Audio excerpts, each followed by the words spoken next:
तो hello friends, welcome back to our YouTube channel Kisan Raj study. आज की इस वीडियो में क्लास 10th के मैथ का सबसे इम्पोर्टेंट क्वेश्चन को सॉल्यूशन करने वाले हैं, क्योंकि ये क्वेश्चन अक्सर एग्जाम में पूछा जाता है और ये क्वेश्चन सब्जेक्टिव में भी पूछा जाता है और ऑब्जेक्टिव में भी पूछा जाता है। तो कंसेप्ट एक ही है, बस बनाने का टेक्निक अलग अलग है। तो ऑब्जेक्टिव में पूछेगा तो हम कैसे बनाएंगे और सब्जेक्टिव में पूछेगा तो कैसे बनाएंगे। तो सबसे पहले इस क्वेश्चन को हम सब्जेक्टिव मेथड से बना लेते हैं।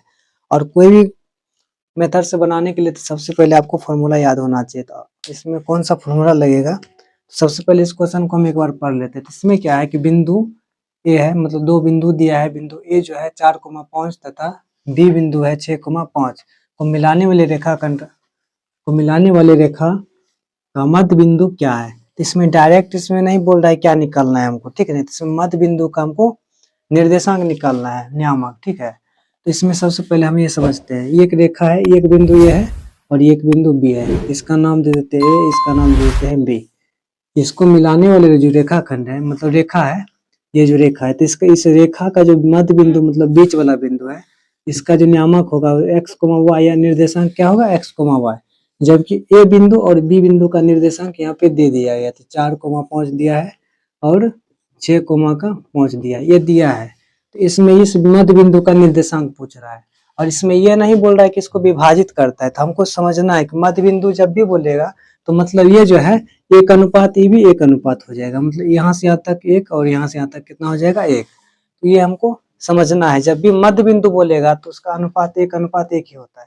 तो इसको आप विभाजन सूत्र से बना सकते हैं, बाकी विभाजन सूत्र याद है तो वो भी लगा सकते हैं। अगर मध्य बिंदु बोलेगा तो उसके लिए अलग फॉर्मूला निकलता है, मतलब इस x का निर्देशांक का हो जाएगा, डायरेक्ट फॉर्मूला हो जाएगा x1 प्लस का x2 बटे का 2 हो जाएगा, और y निकालने का हो जाएगा y1 प्लस का y2 बटे का 2। ये जब मध्य बिंदु बोलेगा तब ये फॉर्मूला लगा सकते हैं। अगर मध्य बिंदु नहीं बोलेगा तो x के लिए अलग फॉर्मूला लगता है, जिससे m1 हो जाएगा और x2 प्लस का m2 x1 बटे का m1 प्लस का m2, ठीक है।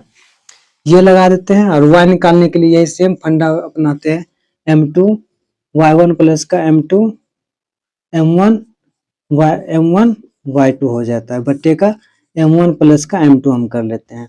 ये बाकी विभाजन सूत्र है, तो हम ये वाला से भी इसको बना सकते हैं और ये वाला से भी। तो जब मध्य बिंदु बोलेगा तो इतना भारी भरकम करना भी नहीं, ऑब्जेक्टिव में भी और सब्जेक्टिव में भी। तो मध्य बिंदु से बोलेगा तो ये वाला फॉर्मूला और ये वाला फॉर्मूला क्या करना है, लगाना है। इसको बाय प्रोसेस हम बनाते हैं, इसको एक बार हम मिटा देते हैं इसको। तो ये चीज आपको एक बार समझ लेना पड़ेगा, इसमें विभाजन सूत्र कहीं नहीं बोल रहा है, ठीक है। तो विभाजन सूत्र बोल नहीं रहा था, हमको समझना है कि इसमें विभाजित ही होगा ना। जो ये बीच वाला बिंदु है, ये दोनों अलग अलग कर रहे हैं, मतलब विभाजन कर रहा है। इस मध्य बिंदु का निर्देशांक निकालना है। इसमें हम गिवन में ये बिंदु क्या करेंगे, लिख लेंगे, ठीक है। तो इसी में हम क्या करेंगे, इसको x1 लिख लेंगे, इसको y1 और इसको x2, इसको y2। इसको x1 y1 क्यों लिखे, पहला है जो इसलिए इसको x1 y1 लिखे, ये बाद में है मतलब दूसरा बार इसको, इसलिए इसको x2 और y2 लिखे हैं। तो हम इस x और y का नियामक निकालना है, यहाँ पे लिखेंगे विभाजन सूत्र से। किस सूत्र से, विभाजन सूत्र। और मध्य बिंदु का विभाजन है, ठीक है। तो मध्य बिंदु का विभाजन तो और भी अच्छा है। तो मध्य बिंदु का विभाजन क्या होता है, x बराबर डायरेक्ट लिख देंगे x1 प्लस का x2 बटे का 2। आपका कैलकुलेशन बहुत फास्ट होना चाहिए ताकि ऑब्जेक्टिव आराम से बन जाए। और y का निकाल लेंगे x2, इसका y का निकालेंगे तो y1 प्लस का y2 बटे का 2।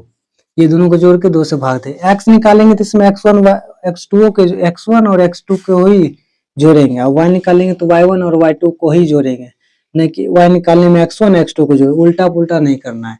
x निकाले तो x1 x2 को ही जोड़ेंगे।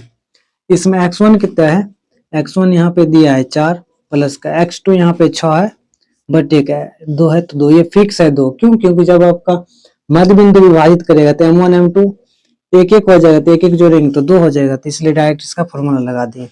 4 और 6 को जोड़ेंगे तो 10 हो जाएगा, नीचे में 2 हो जाएगा, तो इसको काटेंगे तो ये 5 बार में कट जाएगा।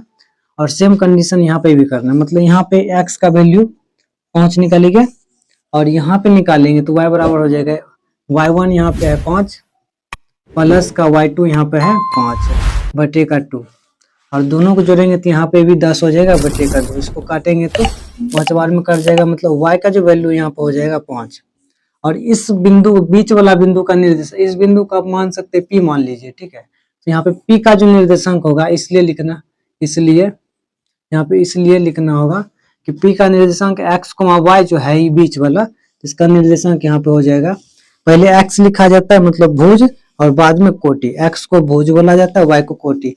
इससे भी क्वेश्चन पूछा जाता है कि इसमें भुज क्या है और कोटि क्या है। जो x कोऑर्डिनेट होता है उसको भुज बोला जाता है, और जो y कोऑर्डिनेट होता है उसको कोटि बोला जाता है, ठीक है। यहाँ पे हो जाएगा 5,5, क्योंकि दोनों का वैल्यू 5,5 ही निकला, यही इसका रियल आंसर हो जाएगा, ठीक है। इस टाइप पे बहुत सारे क्वेश्चन पूछे जाते हैं, सब्जेक्टिव में भी ऑब्जेक्टिव में भी, बस हमको थोड़ा सा समझना होता है। इसी तरह के बहुत ही इंपॉर्टेंट वीडियो के लिए हमारे चैनल को सब्सक्राइब जरूर कीजिए। मिलते हैं अगले नेक्स्ट वीडियो में, तब तक के लिए धन्यवाद।